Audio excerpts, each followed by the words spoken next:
você sabe da história de Abraão, né? Abraão, quando tinha 75 anos, estava lá na Mesopotâmia, ele tem um encontro com Deus e Deus fala para ele, ó, você larga tudo que você tem, deixa a tua parentela e vai para a terra que eu vou te mostrar. E ele foi. Abandonou dinheiro, o pai dele, Terá, tinha uma fábrica de ídolos, ele era um cara bem estabelecido, estava numa cidade na Mesopotâmia que tinha uns 200 mil habitantes na época, e ele vai para um lugar que ele nem sabia onde era. Deus promete para ele, lá em Gênesis 12, que faria dele uma grande nação. Promete um filho para ele. O cara tinha 75 anos. Imagina, o cara chama Abrão. Abrão é pai exaltado. O cara com 75 anos não tem nenhum filho. Aí Deus promete um filho. E durante 25 anos esse camarada está esperando uma promessa que não se cumpre. Até que chega um dia, ele está meio-dia, na porta da tenda dele, aparecem 3 seres. 2 anjos e o terceiro é o anjo do Senhor, que é Jesus. Ali naquele momento, ele adora. E Jesus recebe a adoração. Manda os 2 outros anjos que vão para Sodoma, dizendo que Sodoma seria destruída, e ali fica tendo comunhão com ele, dizendo, ó, o ano que vem você vai ter um filho. Ele com 99 anos e Sara com 89. Caramba. E aí, um ano depois, eles têm o filho Isaac e tal. Mas ali, o anjo do Senhor recebe adoração. Então, em muitos lugares onde o anjo do Senhor ele é enviado para fazer alguma coisa extraordinária, quando alguém adora, ele recebe adoração. Então, Cristo, antes da encarnação, sempre foi Deus. Sempre existiu. Sempre existiu. E a encarnação dele já estava decidida lá na fundação do cosmos. Aliás, na eternidade. Na eternidade. Né? Mas esse paralelo foi um paralelo o pedido de Deus do sacrifício do primogênito para Abraão, para ter depois um paralelo com Jesus, ou não tem relação? Tem tudo. Isso se chama na teologia de tipo. Tipo? Tipo. Você tem o tipo e o antítipo. Então, Isaac é um tipo de Cristo. É. Pensa o seguinte, Abraão é o pai. Isaac é o filho. Deus chega para Abraão e fala, ó, você vai caminhar 3 dias, ele morava em Beersheba, vai caminhar 3 dias até o Monte Moriá e você vai entregar Isaac como sacrifício para mim. O filho que eu quero sonhado, que você prove que você me ama mais do que seu filho.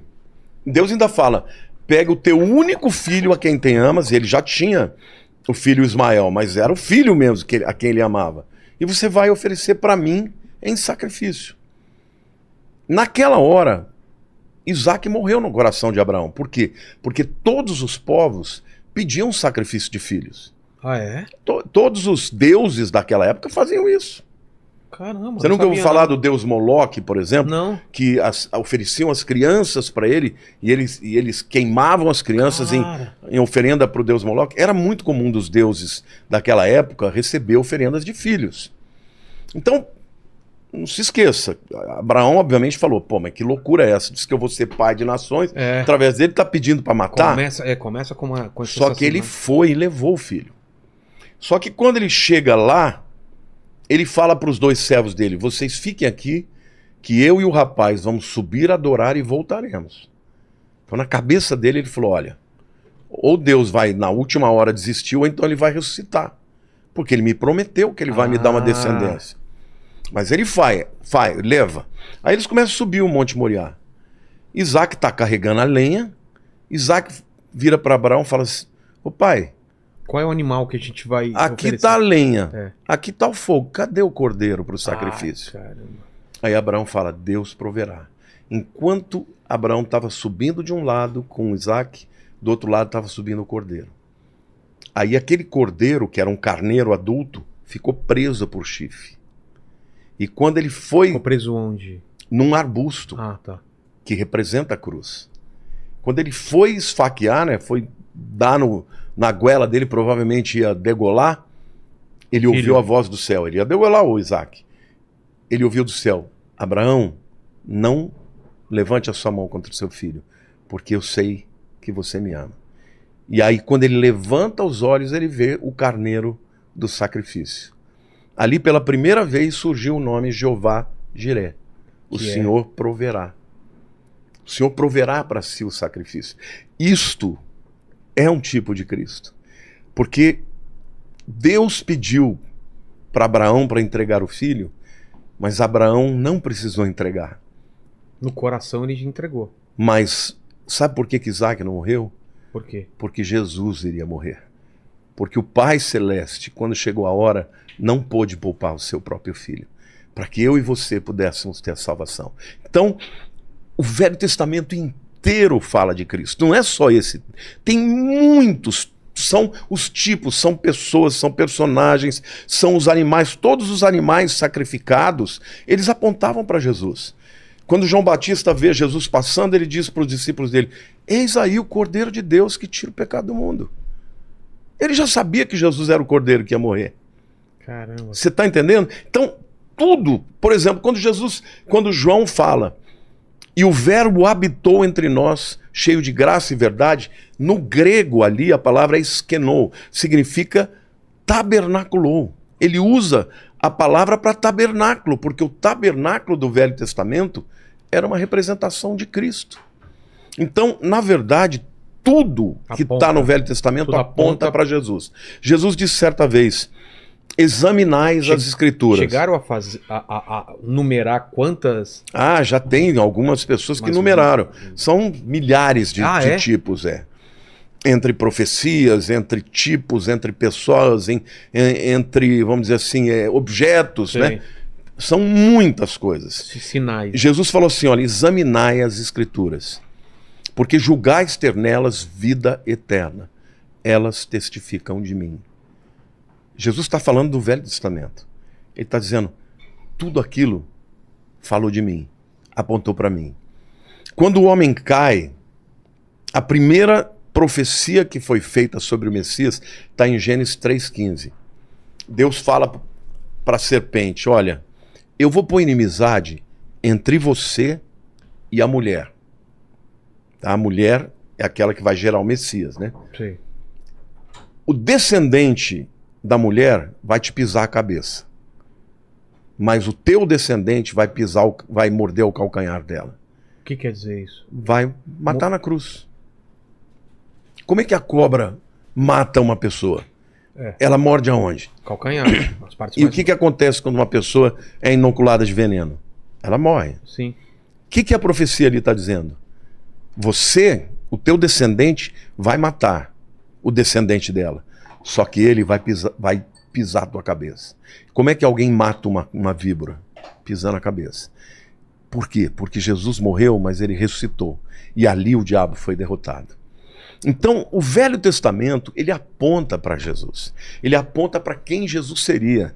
E quando Jesus nasceu, ele veio cumprir as profecias. Né? Isaías, por exemplo, que é o profeta que mais... Olha, eu fico arrepiado. Quando eu começo a falar de Jesus, eu me arrepio. Porque é extraordinário. Diz assim, o mundo que andava em trevas viu a sua luz. E os habitantes da sombra da morte, resplandeceu-lhes a luz. Jesus veio na plenitude dos tempos, no meio de uma terra de gentios, de pagãos. A Galileia dos gentios. E ali ele manifestou o amor de Deus de uma forma extraordinária. Ele foi um homem de vanguarda, ele foi diferente da lei daquela época. Ele era um cara que não foi aceito porque ele era uma pessoa que amava as pessoas. A gente pulei um pouquinho, né? Acho que a gente devia voltar um pouco para o nascimento, mas eu quero já falar um pouco sobre isso, porque na verdade Jesus, ele amou as pessoas e as aceitou como elas eram. Jesus tocou num leproso, quando a lei dizia que ninguém podia tocar no leproso, porque ia ficar impuro.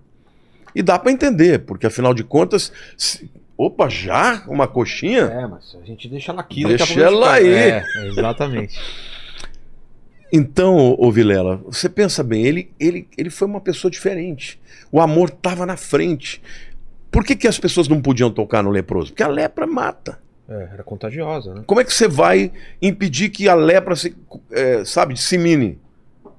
Separando o leproso. Dá para entender, não está errado. Claro. Só que ele tinha poder para curar a lepra. Então ele curou o leproso. Certa vez ele estava lá no Sermão do Monte pregando, ele desce o monte, Lá embaixo tinha um leproso. O leproso estava esperando por ele.